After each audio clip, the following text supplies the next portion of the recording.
When Blackbird had accepted the job from the Syndicate, it seemed like a simple rescue mission.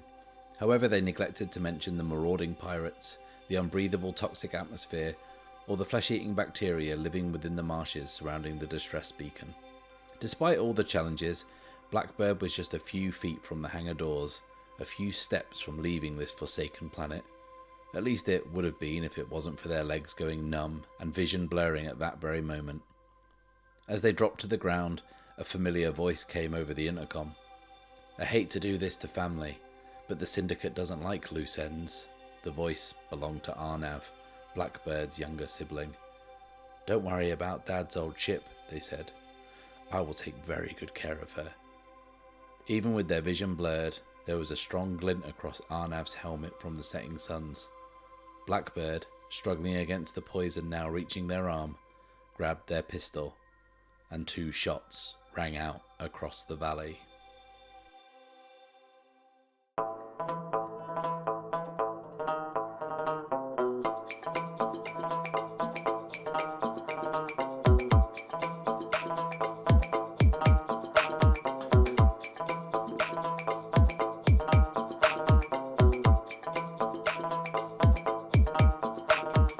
Hello, and welcome to The Bad Spot, an actual play podcast in which I, Matt Risby, and I alone am playing through Ironsworn Starforged. I hope you enjoyed the tale from the drift that opened up the episode. That piece was written by the wonderful Joshua Meehan. And if that name is familiar to you, it's because Joshua is the lead artist on Ironsworn Starforged and is responsible for all this incredible art. I am absolutely honoured to have him submit a piece and want to say a huge thank you to him for doing so.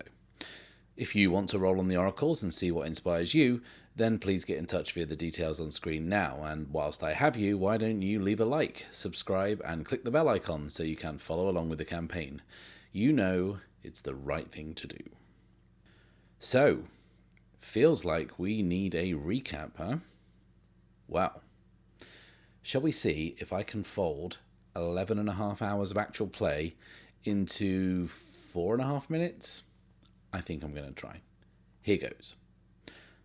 Archer Barlow and his survey bot Griff were tasked with the retrieval of a databank from the wreckage of a derelict ship called the Creation on the jungle planet of Damu at the behest of shady underworld contact, the Conduit.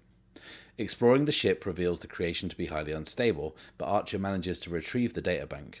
However, not before having to fight 2 Bannersworn who had arrived before him and were after the same thing. The wreckage of the Creation explodes and Archer narrowly avoids being killed by hotwiring an escape pod that shoots him halfway across the planet's surface into the depths of Damu's infested jungles. Infested with a sort of muscular, arboreal, kangaroo, crocodile, gorilla hybrid that is also radioactive. Honestly, it was a whole thing. After several run-ins with these terrifying creatures, he finds his way back to Griff and his ship, the Eclipse, just before a large pack of these animals, led by a gigantic alpha, closes in around them. Convalescing briefly back in the relative civilization of the settlement called Redemption, Archer realizes that if one of the founder clans is also after this databank, it must be very important. He decides to hack into it and manages to find out that it contains the last known whereabouts of a mythical superweapon powered by mystic energy, and more specifically, powered by people who can harness mystic energy. He leaves Damu and heads to the deep space salvage outpost of Concord, where he finally gets a face-to-face meeting with the Conduit. The Conduit turns out to be some kind of double agent in the midst of an ongoing centuries-old clan war. She reveals that she had been asked by the dominant clan, Clan Thorn, to retrieve the databank. However, she plans to double-cross them by copying the information and having Archer take it to a mysterious navigator known only as Blake Sutton, who is hiding somewhere in the Outlands. The Conduit helps Archer escape Clan Thorn, who arrive on Concord looking for him, but not before he fights and kills another Bannersworn in the landing bay. Blazing a trail through the forge, Archer and Griff find themselves needing to stop and resupply on the orbital settlement of Rust, where a labour dispute is raging between the manufacturers of the sector's E-drives and the criminal syndicate who maintain what little order there is on the moon. Whilst trying to find out more information as to the whereabouts of Blake Sutton, Archer discovers that she is a wanted fugitive and that Rust was her last known location. Whilst trying to gather more information, Archer meets Luna Zhong, a hot-headed factory worker who is part of the strike. She gains Archer's trust and offers him the promise of reliable information on Blake Sutton in return for helping her sabotage a power plant to help the strike effort. With little other choice, and no other leads, Archer reluctantly agrees. The sabotage operation is a success, if a messy one, with a third collaborator killed during the escape. Luna introduces Archer to Severinus Kane, the leader of the strike. Rust is the principal manufacturing plant for E-drives, and Clan Thorn were trying to lock it down to bolster their fleet, but Blake Sutton intervened as part of her ongoing efforts to disrupt clan activity in the sector. It is revealed that the dead collaborator from the sabotage mission at the power plant is Kane's son. Severinus is a man of honour and tradition and sees his son's death as a noble sacrifice in part of a wider struggle, and realising the importance of what Archer holds on the databank, offers to assist him in finding Blake Sutton. Archer leaves alone with this new information, but finds that Luna is stowed away on the Eclipse. Life on Rust is short and brutal, and she is desperate to escape. Archer has little choice but to agree, and let her tag along, but is secretly grateful of the companionship. Jumping across the forge, Archer, Luna, and Griff come across a derelict research vessel hanging in the orbit of a lifeless grave world. It turns out the vessel is from the Griffin Institute, the same institute that Archer used to work for, and the same institute that covered up the mysterious disappearance of Archer's mentor, Professor Darwin. Exploring the derelict, they find it has been untouched for decades and houses a section of an iron gate in one of its containment units. Exploring the labs on the vessel, Archer finds more information that will lead him to Blake Sutton, and also more information that the Griffin Institute, who had previously denied the existence of the Iron Gates after Professor Darwin's disappearance, had been out looking for them and studying them for many years. Leaving the derelict behind, Archer, Luna, and Griff follow what information they have to a volcanic planet, where they are certain they will find Blake Sutton. Unfortunately, a cadre of bounty hunters who have been tracking the infamous fugitive have reached the planet first. Archer and Luna attempt to ambush them, but it backfires and a swift, bloody firefight ensues, with the bounty hunters eventually bested. In the aftermath, Archer and Luna are bound, gagged, and hooded by a group of soldiers. They are brought before Blake Sutton, who, it turns out, appears to be in charge of a clan of her own, marked by the sign of the Kraken. She now has possession of the databank, and it becomes clear that the conduit sold Archer and the information out to a rival clan. But then it is revealed that the databank is not the only thing Blake Sutton wants.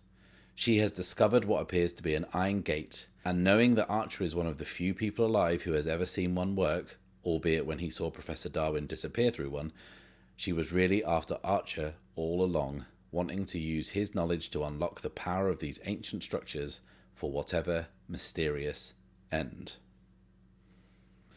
So, you can agree we've come a long way. Are you ready to jump back in? Well, we shall. But first, Professor Zari Darwin stands perched on a rock, overlooking a dusty, sandy brown valley, stretching out as far as the eye can see across a seemingly empty, lifeless desert planet. She takes a moment to adjust the scope atop a short staff that she holds in place with her free hand. She pushes her glasses up into her short black hair and leans in for another look. She has an elegance to her, a stillness. She has a striking face with angular features and high cheekbones.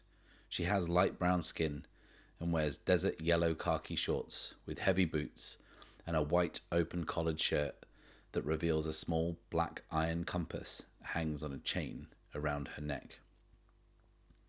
As she looks out across the landscape, she is joined by her assistant, a fresh-faced young man in his early to mid-20s, black hair slicked back just so, his orange Griffin Institute workwear immaculately kept.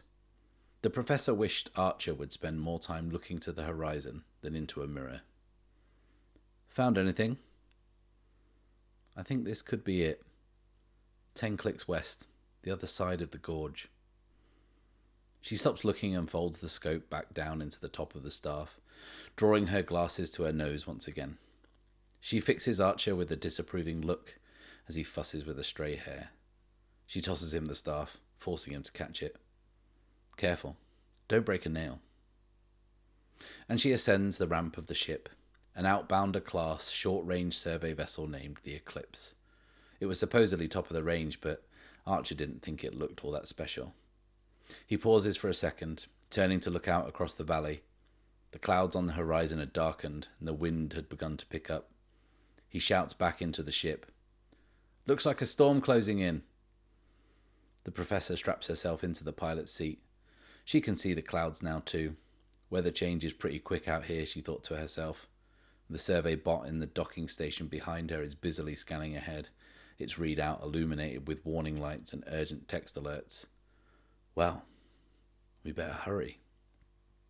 Archer hustles up the ramp as the professor lifts the Eclipse off the rock and pushes them forward towards the eye of the storm. In the present, Archer Barlow kneels, shackled in the dirt, slumped forward, sleep deprived, his heavy beard matted with mud and his face smeared with streaks of blood and grime. His eyes are red, his mouth is crusted dry, he breathes long, laboured breaths. He has nothing left. He has lost sense of time. He could have been in this room for days, alone with the iron gate, glowing ceaselessly, endlessly. The low hum it emits is now Archer's frequency. You can't hear anything else. The soldiers have been in periodically and they've asked him questions he can't hear or understand, and they beat him when he doesn't give the answers that they need or want. They bring him food and water, but he can't bring himself to take it in, and they throw it in his face, angry. He can't stand. He's drained. He's forced to stare into the heart of the very thing that destroyed his life, the thing that took the professor. Blake said she needed him to remember, and it doesn't look like they're going to let him out until he does. So, let's establish a little bit about our immediate surroundings. The room and the hall that it's an extension of, they seem to have been kind of purposely built around this gate.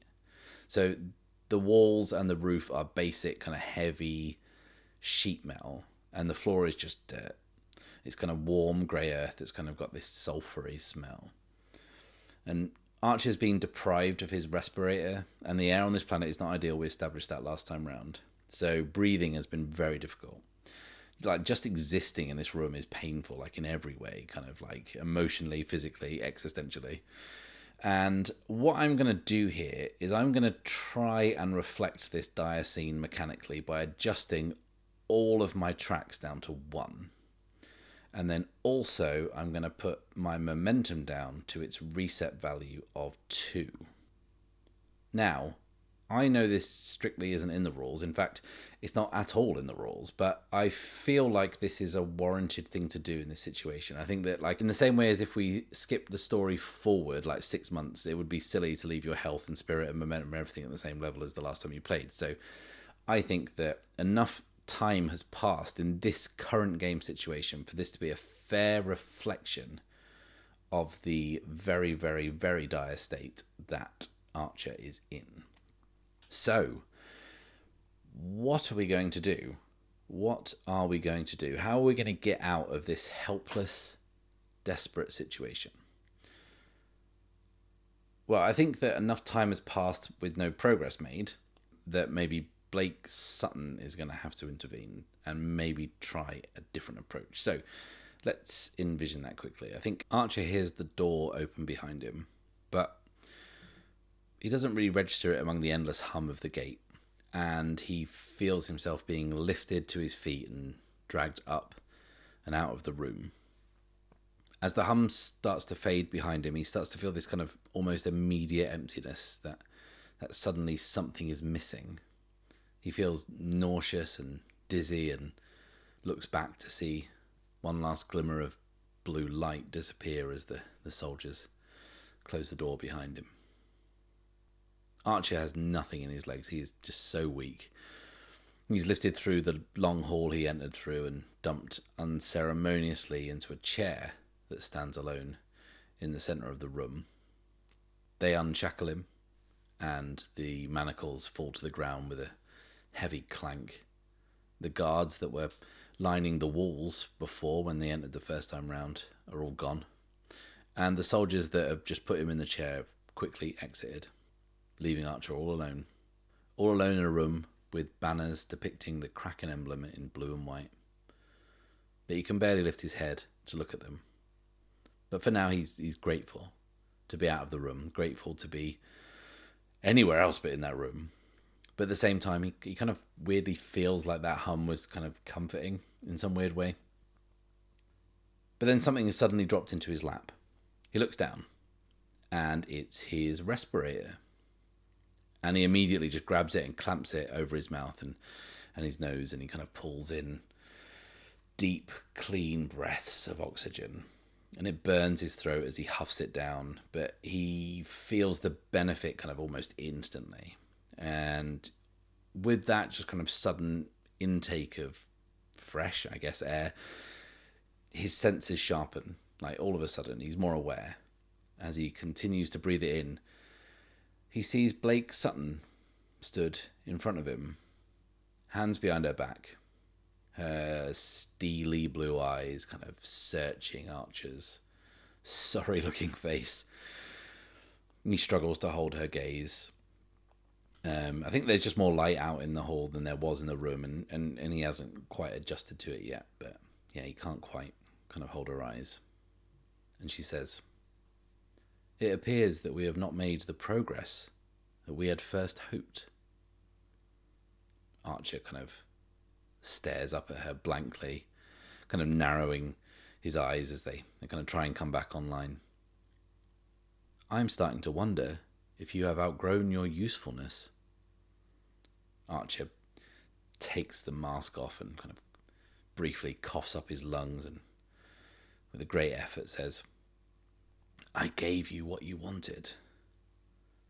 And kind of just getting those words out is just like really painful. His throat is ragged and dry, and Blake moves closer to him, moving kind of round his chair. She says, "I'm not sure you fully understand your predicament, Archer Barlow. The war that has raged in the breach for centuries, that has destroyed lives, families, entire planets, is at a turning point. You know now the weapon we seek, the weapon that could bring about the swift end to all this conflict." Archer kind of doesn't say anything back, and she continues. "For decades, no one believed it to be real, but it is.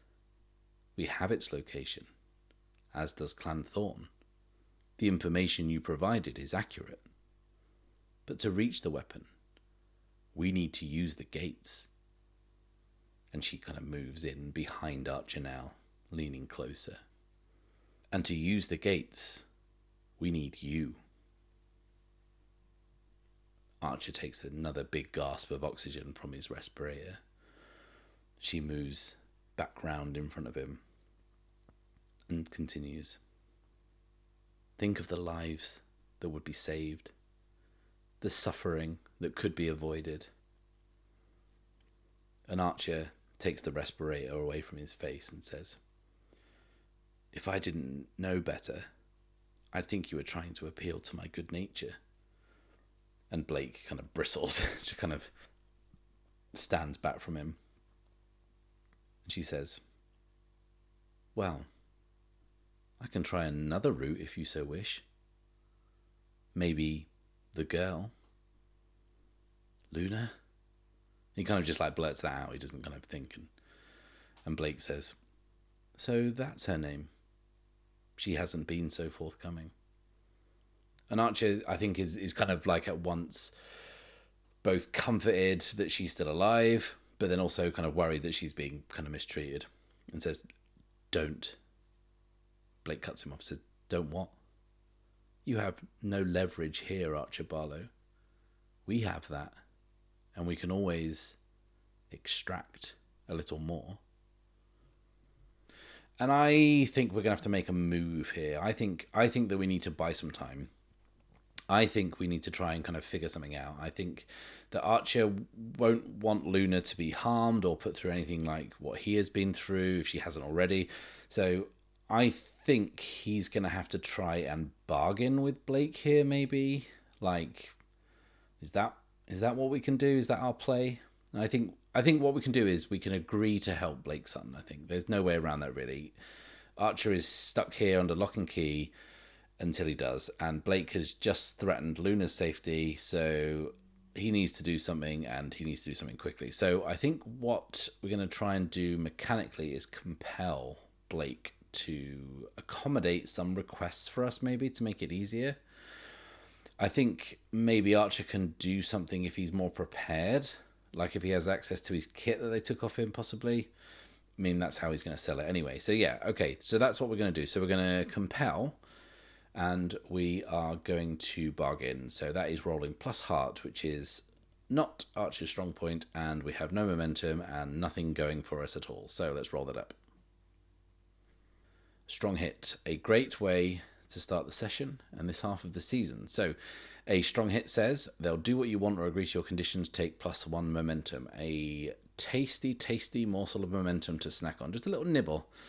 We're up to 3 there, but it's something, just enough. So let's envision this. Archer, I think, stands or tries to stand.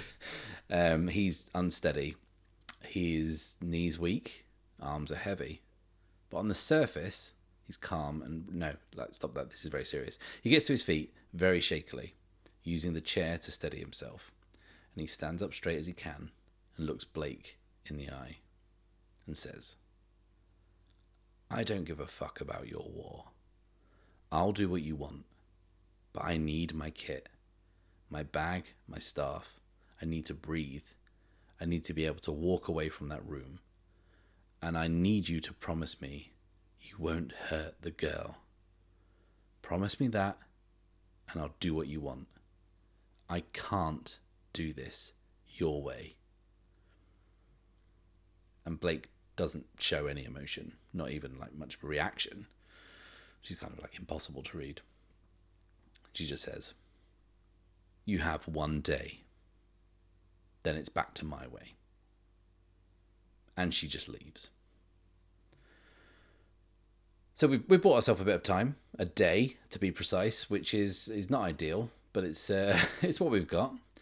And I have no idea how long a day is on this planet, but let's be charitable and say it's 24 hours. So that's what we're working with. So what are we going to do? We need to figure out the Iron Gate quickly, or at least pretend to, whilst we formulate some kind of brilliant escape plan. Okay, that's our play. So I think that maybe Archer is kind of left sat there for a few minutes before a couple of the guards return, and they're dressed kind of once again in these kind of thick grey cloaks that seem a little incongruous on a hot volcanic planet, if you ask me. But hey-ho. They have these long rifles slung over their shoulders and some kind of like sidearm at their belt, like a stun baton or something. They bring in Archer's stuff and they drop it at his feet along with some food and a bit of water. And I think that the oxygen has really helped Archer, just being out of the room and away from the gate has helped Archer. He takes on some food and water. He kind of wolfs down these kind of like sugary ration packs and drains the canteen they've left for him in one go. But he's still weak and he still kind of doesn't want to go back in the room, but he knows he has to. And I think he takes a while to gather himself, to compose himself. He kind of checks his gear. I think that anything that could have been used as a weapon or to his advantage had been removed. But he has his staff in his bag and still has kind of like some surveying tools or, whatever look like scientific equipment inside and things that the guards didn't think that could be used as a weapon, clearly. So we've got to go back in, right? We've got to try and at least attempt to figure this out. So this is Archer's only option, I think. He gets to his feet. His legs are stiff and sore. His back, his ribs, his whole body is killing him. The guards kind of take a step back. Their kind of hands go to their sidearms as Archer kind of slings his satchel over his shoulder and picks up the staff real slow, kind of uses it more to kind of lean on and prop himself up than he ever could effectively do so as a weapon. And he turns and he walks towards the door. As he approaches, kind of feels the hum in his bones as he gets nearer, and he immediately feels weaker. He slips on his respirator and opens the door. The sandstorm outside the Eclipse's cockpit made seeing anything almost impossible, but the professor knew where she was going. The survey bot in the dock behind her bleeped and ticked noisily in protest. Archer nervously strapped himself into the co-pilot's seat as the hull rattled and the ship listed to and fro, buffeted by the updrafts. "You sure about this?" "Trust in science, Barlow." "We're flying blind through a sandstorm. That doesn't seem scientific." "Any second now." And she has her compass set on the yoke, the needle spinning violently. "Any second now." And the needle on the compass suddenly stops, and she kills the engines.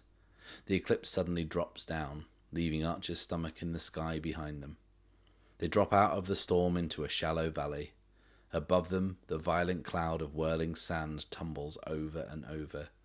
Before the ship crashes to the ground, the professor re-engages the thrusters and sends them skimming across the valley floor, the storm continuing to rage overhead.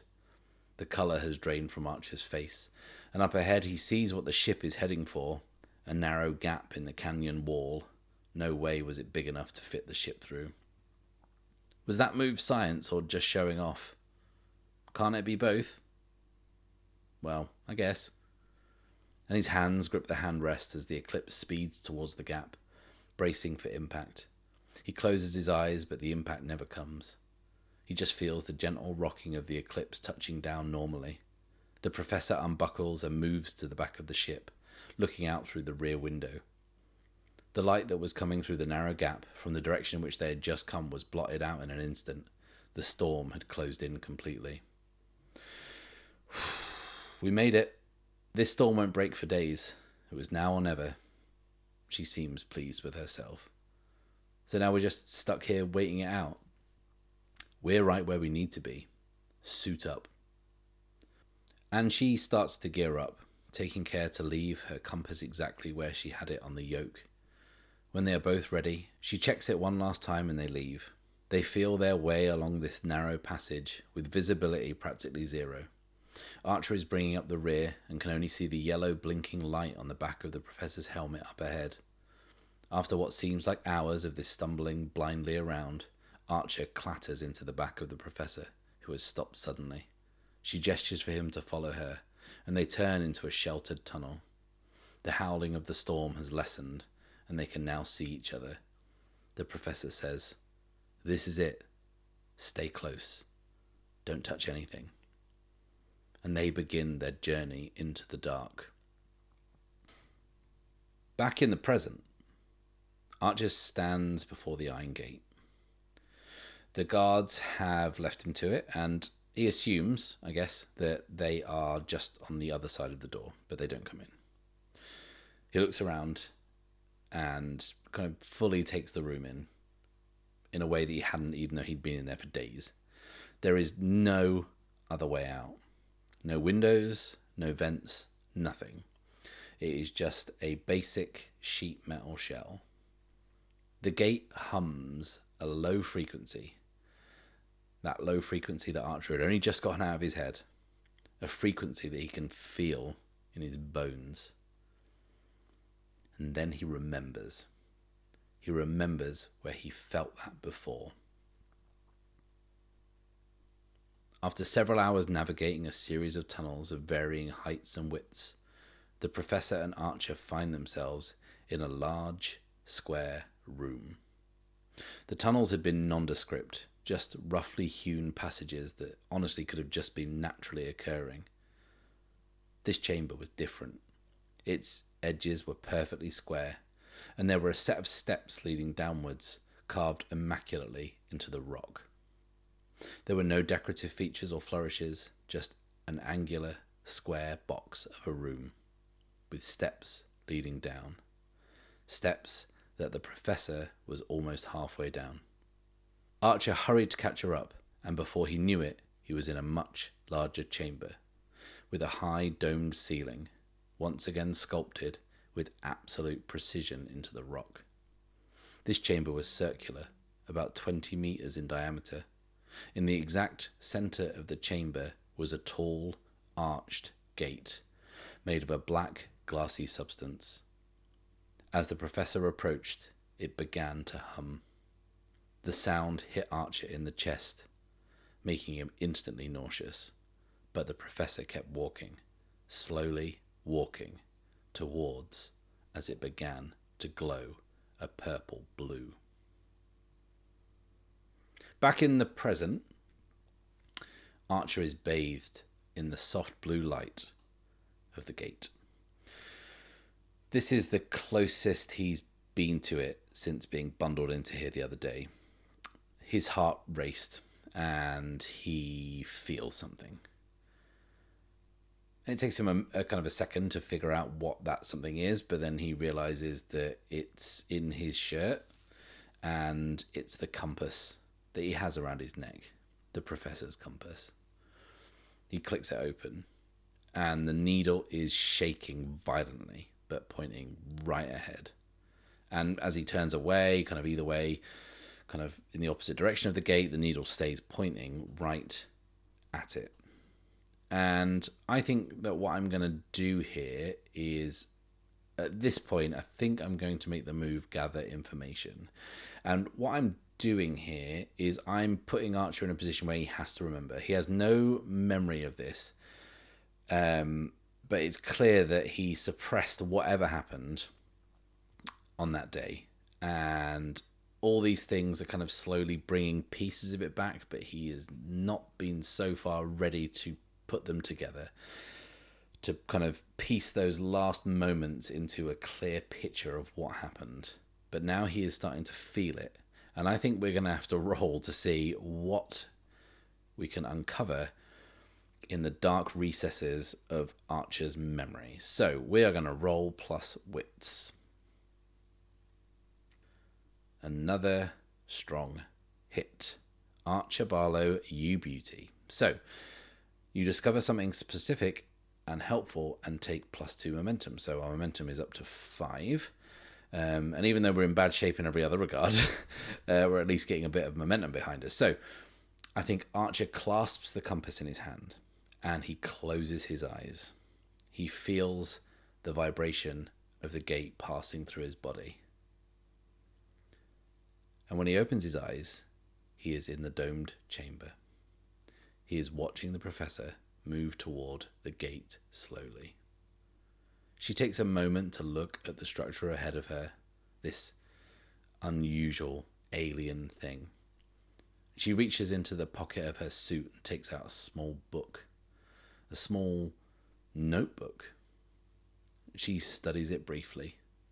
Archer moves closer, but she calls back to him. Don't come any closer, Barlow.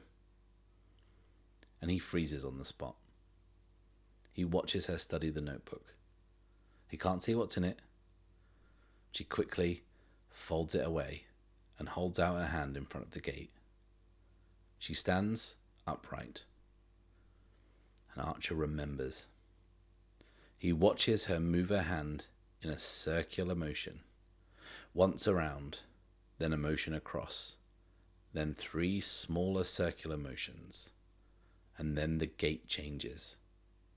The frequency of the hum alters in pitch, and the purple glow changes to a brilliant white. She turns to Archer and says something that he doesn't hear, and then there's a flash, and that's the last he saw, before waking up weeks later, back at the Institute.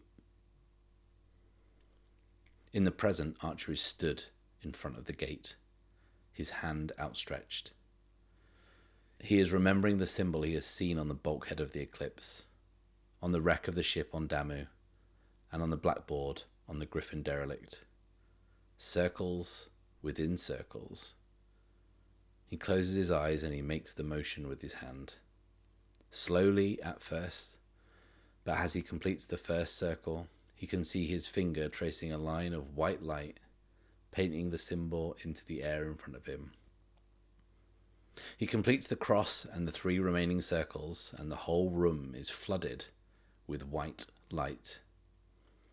And that's when he returned to the chamber, in the split second before the professor disappeared. This time, there is no hum, No other noise. The professor is looking at him, and when she opens her mouth, he finally hears what she said to him all those years ago. Find me, Barlow. Find me. Thank you, thank you, thank you, thank you, a million times thank you for watching. Please like this video, subscribe if you have not done so already, and click the little bell icon so you won't miss a single moment of this campaign. I'll be back next week, but until then, it's farewell and safe passage.